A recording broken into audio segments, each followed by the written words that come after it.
So, good afternoon, one and all. I hope all of you well at your home. Today, I am explaining about superconductivity.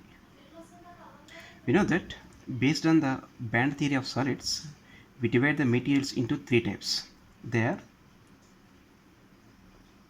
conductors, insulators, semiconductors.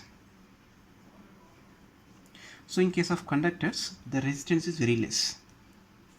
So, what about superconductors? So, in case of conductors, if we if we plot a graph between temperature versus resistance, that they are proportional to each other. That means if the temperature increases, the resistance of the conductors increases. That means like this. So, when the resistance of certain material suddenly drop to zero, when we cool the material to very low temperatures, so this is called superconductors. So it is first observed by a scientist named Kamerlingh Onnes. A scientist named Kamerlingh Onnes in 1911. Okay? So the scientist named Kamerlingh Onnes in 1911 observed that the resistance of certain material, particularly he observed for mercury, the resistance of the mercury suddenly dropped to zero when we cool mercury to very low temperature, nearly 4.2 Kelvin. So this is called superconductors. That means the resistance of the material suddenly dropped to zero when we cool the material to very low temperatures. So this property is called superconductors. The subsequent research showed that not only mercury, many metals and many alloys shows the same property. That means the resistance of certain materials suddenly drop to zero when we cool the material to low temperatures. Low temperatures mean nearly liquid helium temperatures. This is called superconductors. Superconductivity. The property is called superconductivity. Okay. Next, so the superconductors have different properties. So the first property, now we will discuss the properties of superconductors. Properties of superconductors. The superconductors, the first property means, first one is persistent current. Persistent current. So if we take a superconductor, in the form of a ring, so an electrical current is induced in it by the electromagnetic induction, and we take this superconducting material into the external magnetic field, and we have to decrease the temperature of the superconducting material above the critical temperature to below the critical temperature. That means we cool this material in the external magnetic field from the above critical temperature to the below critical temperature.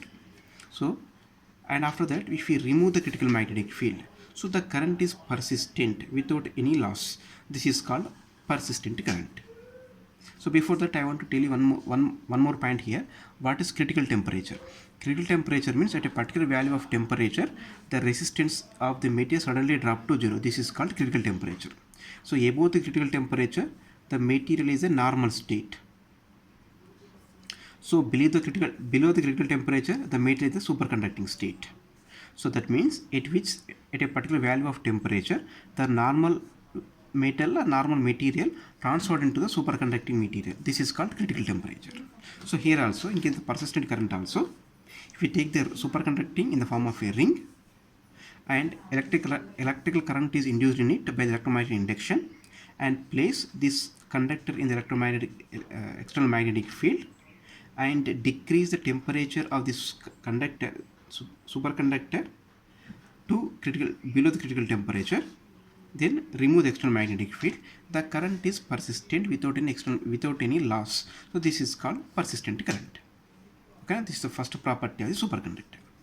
The second property of the superconductor is critical magnetic field. Critical magnetic field. It is represented by Hc. C indicates critical, just like Tc, critical temperature. C stands for critical. So Hc means if we want to destroy the superconducting behavior of the certain materials, superconducting materials, what we have to do is we have to increase the external magnetic field. That means when we place the superconducting material in the external magnetic field, so at a particular value of the magnetic field, the superconducting nature, the superconducting behavior of the material destroyed. That magnetic field is called as critical magnetic field. So it is represented as a function of temperature is like this. Hc of T is equal to H naught into 1 minus T by Tc whole square. Okay, Hc of T is the critical temperature, is a function of temperature. H naught is the applied magnetic field at 0 Kelvin. T is the temperature and Tc is the critical temperature. So the critical temperature value for the different materials is different. Okay, now so this is called critical magnetic field. Critical magnetic field means, once again, so when we increase the critical magnetic field, that means when we place a superconducting material in the external magnetic field, for a particular value of magnetic field, the superconducting nature of the material is destroyed. So this magnetic field is called critical magnetic field. So this is another property of the superconductors. Third property of the superconductors is Meissner effect. Examination point of view, this property is very important. So Meissner effect, this is also called as flux exclusion. What is the literal meaning of exclusion? Repelled and moving out. So let us take a superconductor in the form of a ring, superconducting material in the form of a ring. So this superconducting material is at the temperature above the critical temperature.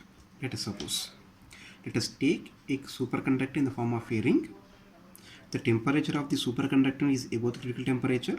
Now this superconductor, which is the temperature at which the above the critical temperature, placed in the external magnetic field, then the magnetic flux lines can penetrate to the material. The magnetic flux lines can penetrate to the superconducting material. So the same superconductor in the form of a ring.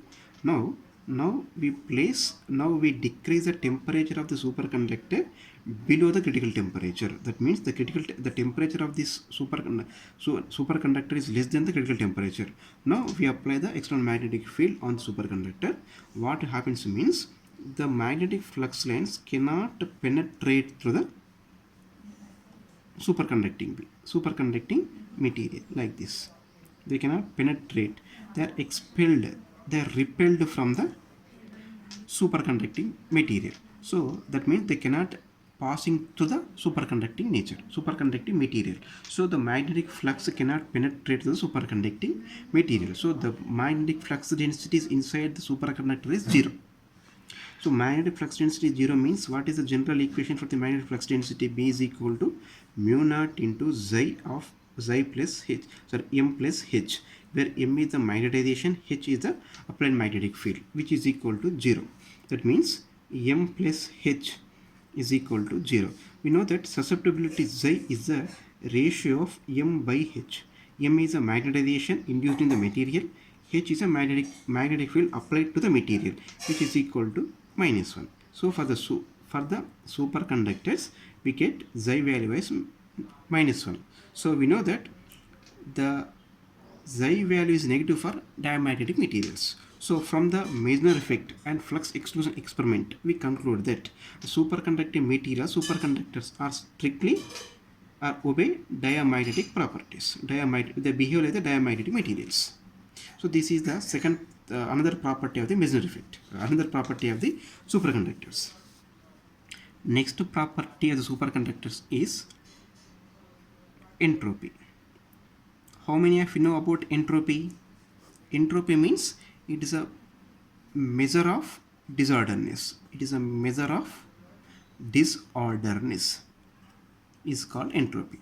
So when the if we take a superconducting material, So superconducting material is transferred from superconducting state to normal state. When a material transferred from superconducting state to normal state, the entropy of the material increases. When a material is moving or transferred from superconducting state to normal state, the entropy of the material increases. So the entropy of the material increases means the disorderness of the material also increases. Why? Because entropy is nothing but measure of disorderness. So entropy increases means disorderness increases. So when the superconducting material transferred to normal state, the entropy increases, disorderness increases, means orderness decreases. So orderness decreases means from this what we conclude that is the superconducting material is a more ordered state than the normal state. Okay, na? Superconducting state is more ordered state than the normal state. So these are the different properties: persistent current, critical magnetic field, and Meissner effect, and entropy. These are the different properties of the superconductors. Okay, na? So next, types of superconductors. Types of superconductors. So based on M versus H curve. M means magnetization versus magnetization, H is applied magnetic field. So based on the M versus H, and second parameter is based on the critical magnetic field value. Critical magnetic field value means this one, critical magnetic field 1. So critical magnetic field means at a particular value of magnetic field, the superconducting nature of the material destroyed. This is called critical magnetic field. So based on the M versus H curve and critical nature of critical magnetic field values, we can divide the superconductors into two types. They are type 1 superconductor, type 1 superconductors. Second one is the type 2 superconductors. So the type 1 superconductors means, so they are pure specimens. They are pure specimens. So they exhibit pure, they exhibit perfect diamagnet, they exhibit perfect Meissner effect. They are pure specimens. Pure specimen is the first, pure specimens. Second one is they exhibit perfect Meissner effect. Meissner effect means the flux exclusion takes place. Third one, they are perfect diamagnets. They are the perfect diamagnets. Next one, there is a sharp edge between the normal state to the superconducting state. There is a sharp edge between the normal state and superconducting state. And one more thing is, there exists only one critical magnetic field value for the type 1 superconductors. If you plot a graph between applied magnetic field versus magnetization, we get the graph like this. It is like this. So this is called H critical magnetic field, HC. That means at this magnetic field value, the superconducting nature destroyed. That means above this magnetic field value, above this HC value, it is behave like the normal material, normal state, normal material, normal behavior. So below this critical magnetic field value, it behave like the superconducting nature. So these are the type 1 superconductors. Type 1 superconductors means they are pure specimens. So they show a perfect Meissner effect. They are perfect diamagnet. There exists a sharp edge between the superconducting state and normal state. So this is a graph, a plot between the magnetization versus applied magnetic field. That means above this HC1, they are behave like the normal state. Below this, it's a superconducting state. Second one is type 2 superconductors. So type 2 superconductors, so compare the types of superconductors.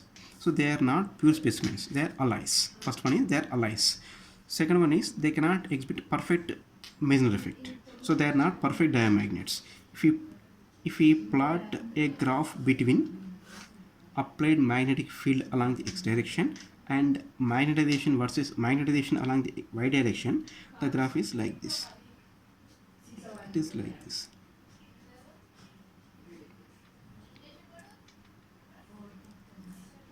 So this is a HC. So this is HC1, lower critical magnetic field value and upper critical magnetic field. HC1 is nothing but lower critical magnetic field value, and HC2 is nothing but upper critical magnetic field value. That means for type 2 superconductor, there are two critical magnetic field values. If the magnetic field is less than Hc1, that means this one, it is a pure superconductor. And if H is greater than Hc2, so that means this part, it is pure normal state. This is normal state, this is superconducting state, and Hc1 less than H less than Hc2, so it is the mixed state. Okay na? So type 2 superconductors means they are not pure specimens, they cannot exhibit perfect Meissner effect, they are not perfect diamagnet. So there exist two critical magnetic field values, there is no sharp edge between the superconducting state and normal state. So this is all about the type 2 superconductors. Once again, so I will revise all what we discussed now. So what are superconductors? Superconductors means it is first discovered by Kamerlingh-Onnes. So Kamerlingh-Onnes, he discovered that the electrical resistance of certain material. For example, here he took mercury. The electrical resistance of the mercury suddenly dropped to 0 if we cool the mercury to low temperatures, nearly 4.2 Kelvin. This is called superconductors. So not only mercury, many materials or many metals or many alloys show superconducting behavior at low temperatures. So critical magnetic field means at a particular temperature, the normal material transferred into superconducting material. This is called critical temperatures. Next, we discuss about different properties of the superconducting material, that is persistent current, critical magnetic field, and Meissner effect, and entropy. And we discussed types of superconductings based on the MH curve and Hc value. In the next class, we discuss the remaining parts. Thank you.